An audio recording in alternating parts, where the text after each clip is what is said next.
Welcome back, everyone, to the Deep Dive. Today we're diving into something that I think is really, really important, and that is this whole idea of appropriate education. Yeah. It's a phrase that gets thrown around a lot, Yeah. um, but what does it actually mean in practice, Right.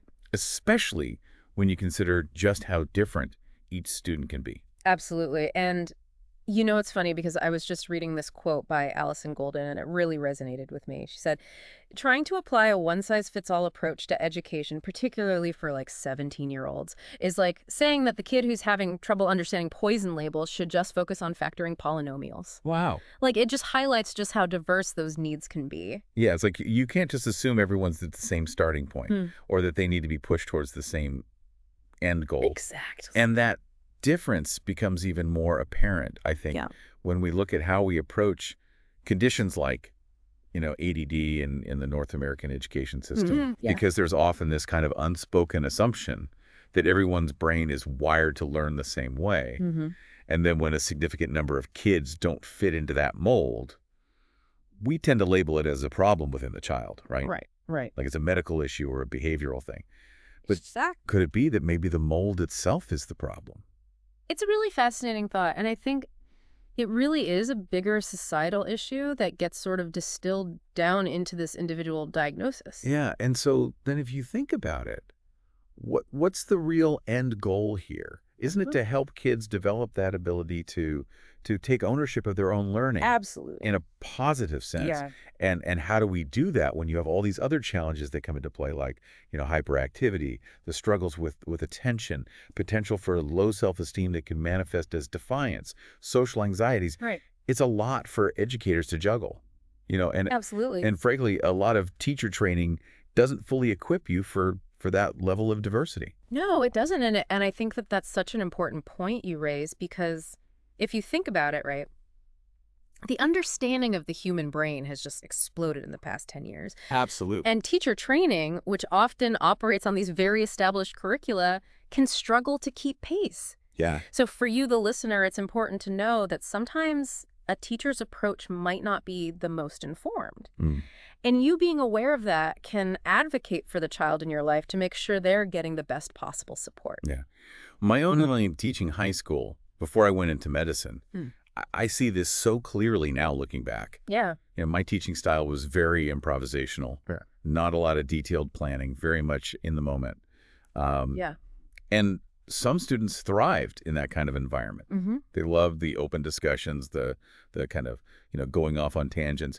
But others who needed more structure Yeah. felt lost, completely lost. It was Right. very teacher-centered, driven by my own instincts. Yeah. And I see that so much now in education, this tension between either being too free-flowing or too rigid, too structured. Right. Yeah. And it's like the lesson plans, right? They're often driven by these curriculum mandates, Right. not by the actual student sitting in front of you. Exactly. And so the emotional realities, the cognitive realities, they kind of get pushed aside. And the kids with ADD are almost certainly left out of the loop in that kind of situation. It's such a disconnect, between that standardized curriculum and the unique needs of the kids in the classroom. Yeah, and it sets the stage for so many of the problems that we then try to solve. But I have to tell you, I had this experience during my student teaching that I'll never forget. Oh, okay. It's back in 1969. I was assigned to this grade 9 class, Wow. and they were basically labeled as the school rejects. Other student teachers had tried and failed. The regular teachers, they were exhausted. Yeah. Nobody wanted to deal with them. Okay. And my assignment was to teach them map making. Oh, wow. So one morning, total whim, I brought in every musical instrument I could find. Guitar, castanets, recorders, pots and pans. I even brought a candle. And I asked my supervisor, I said, where can we make some noise? And he pointed to this woodworking shed. Okay. So I marched them all out there, handed out instruments, lit the candle, and I just started playing the guitar. And they all joined in. It was completely spontaneous. I told my supervisor he could either play or leave, Okay. and he left. That's amazing. We spent an hour, just this incredible musical chaos. It was amazing. Wow. Ended with them dancing on the roof of the shed. No way. Not a single word about schoolwork. Huh. But you know what? The next day, when I started the map making unit, they were totally engaged. Wow. My supervisor was floored. That's incredible. I think what's so fascinating about that is that you intuitively tapped into something that they clearly needed, right? This pent-up energy that they probably had to suppress in a normal classroom, you provided the safe space for it, and that act alone seemed to open them up to learning. Yeah, and, for the listener, it might sound counterintuitive, Yeah. but think about it. Sometimes acknowledging and working with a child's energy, rather than just constantly trying to suppress it, can make a world of difference. Absolutely. And I realized I just liked them. I enjoyed their energy. I wasn't threatened by it. Yeah. And that experience really shaped my thinking about education and ADD. And it led me to believe that there are these general principles that can be really helpful for teachers working with students who have ADD traits. I want to emphasize these are principles. They're not techniques. Right. Because the techniques will vary depending on the individual child and the teacher's style. But the underlying principles, I think, are essential. And the very first one, the most critical one, I think, is do no harm. Absolutely. And it's funny because it directly parallels the Hippocratic Oath in medicine. Yeah. Primum non nocere, right? Yeah. First, do no harm. And as teachers, we hold so much power. And I think we often forget that power can be used to inflict emotional wounds as well. Absolutely. A careless word, a public humiliation.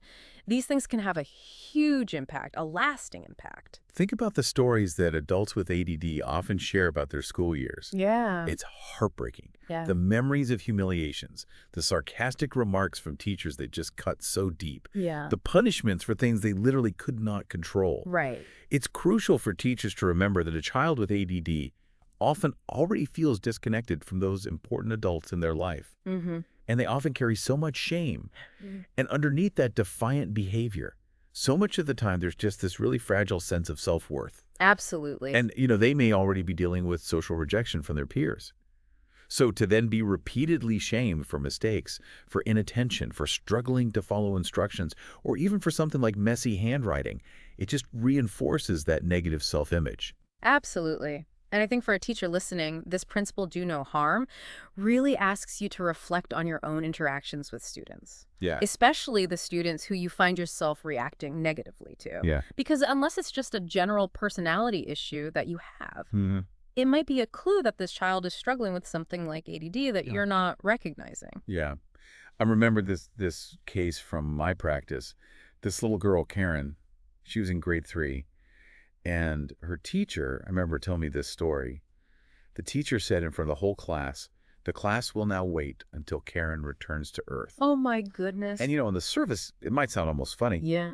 But that little girl went home just sobbing, convinced her teacher hated her, that the other kids were laughing at her. And for any child, that's painful. But for a sensitive, insecure child with ADD traits, it can be absolutely devastating. Yeah. And Nina Ricci's novel, In a Glass House, it paints such a vivid picture of this. The young student trying desperately to focus on his schoolwork, his exercise book filled with errors, even after the teacher has explained it over and over again. And in frustration, the teacher rips the pages out of the book. It's heartbreaking. It really is. And that feeling of just the world slipping away, even when you're trying so hard to pay attention. It's a powerful illustration of that internal struggle and how negative teacher responses can just amplify the pain. And it really highlights how you as the teacher, if you're finding yourself repeatedly getting frustrated or irritable or blaming a child for certain behaviors, maybe it's time for some honest self-reflection.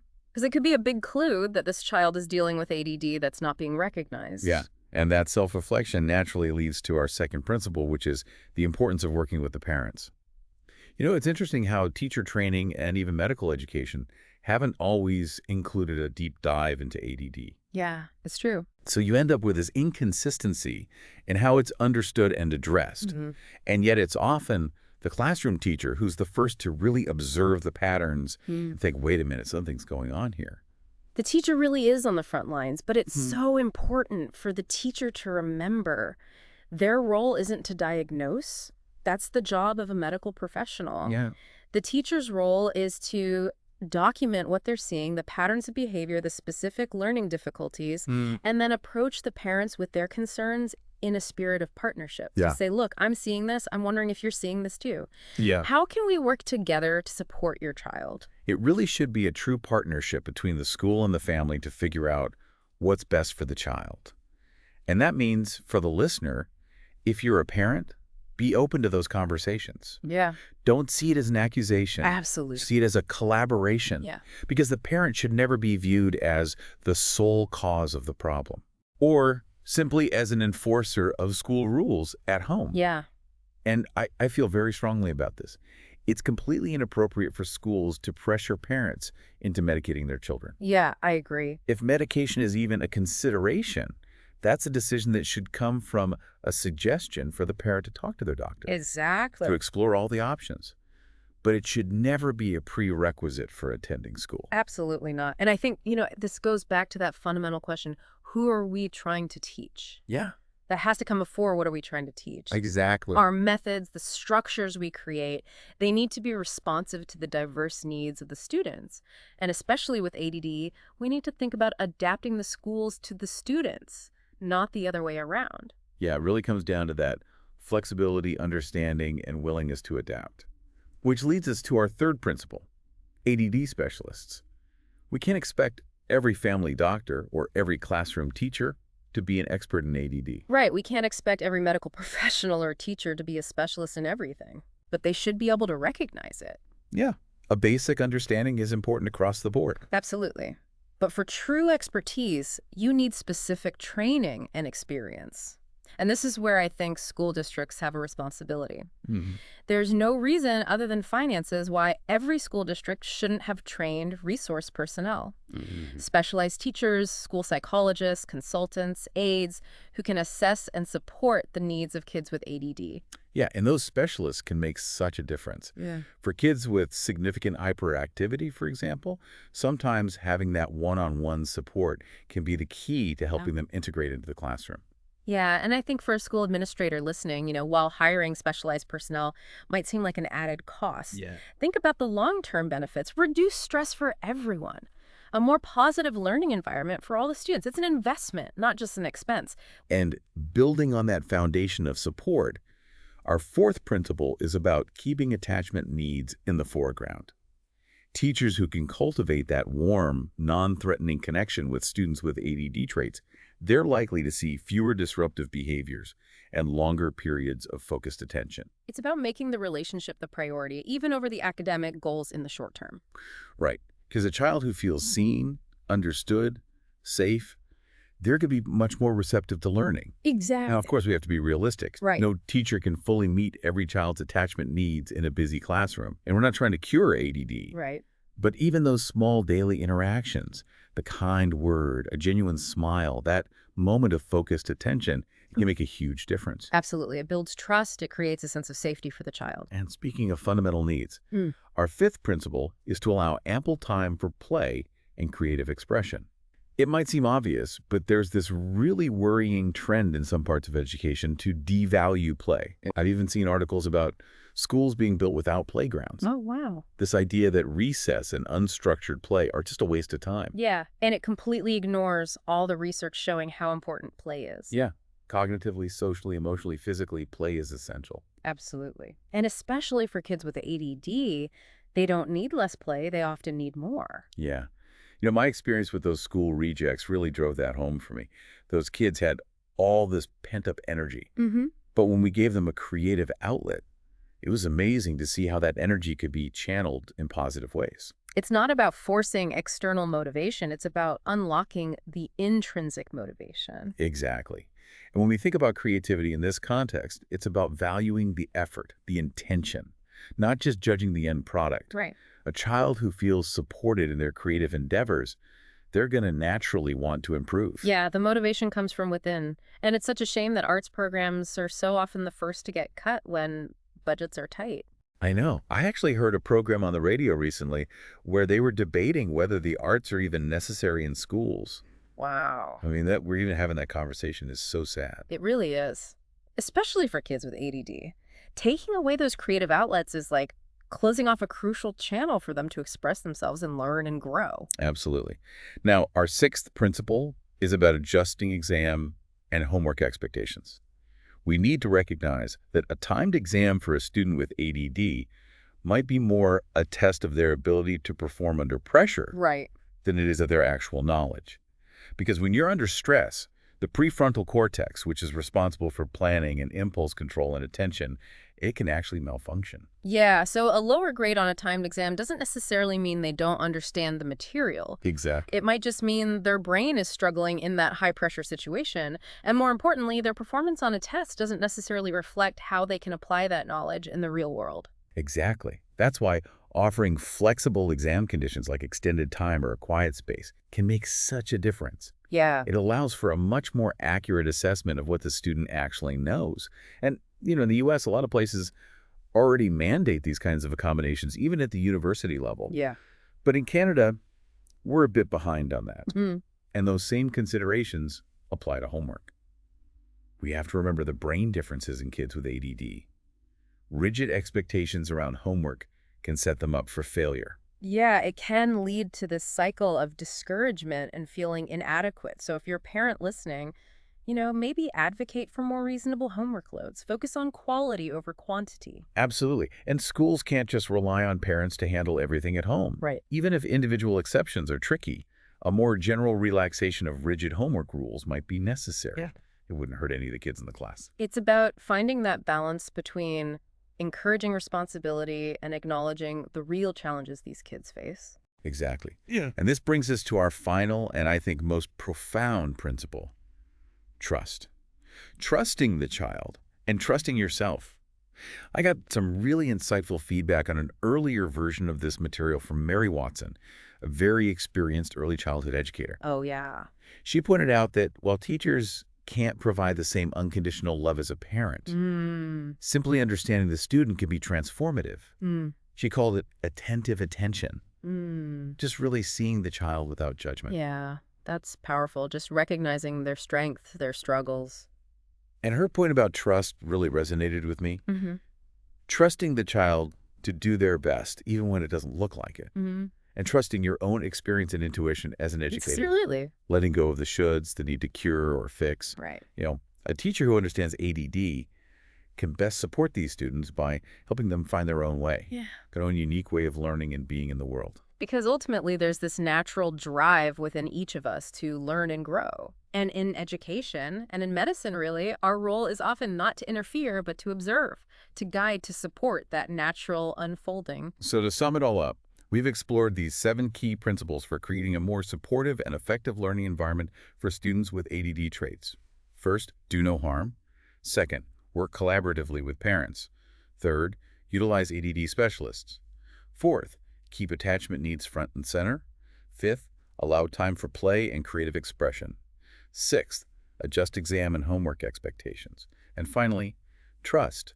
Trust the child and trust yourself. These principles really call for a fundamental shift in perspective, moving away from that rigid, one-size-fits-all model of education and embracing the amazing diversity of learners in every classroom. Understanding the child, fostering trust, nurturing their creativity, those are crucial steps in the right direction. And it really leaves us with a big question, doesn't it? What if our entire education system embraced the diversity of neurological wiring in all learners, not just those with a diagnosis? What potential might we unlock if we stopped focusing on a single normal brain and instead celebrated the unique ways in which each individual learns and contributes? It's a really profound thought, and I think one that's worth pondering. Absolutely. Thanks for joining us on The Deep Dive. Thanks for having me. Until next time, keep diving. Keep diving.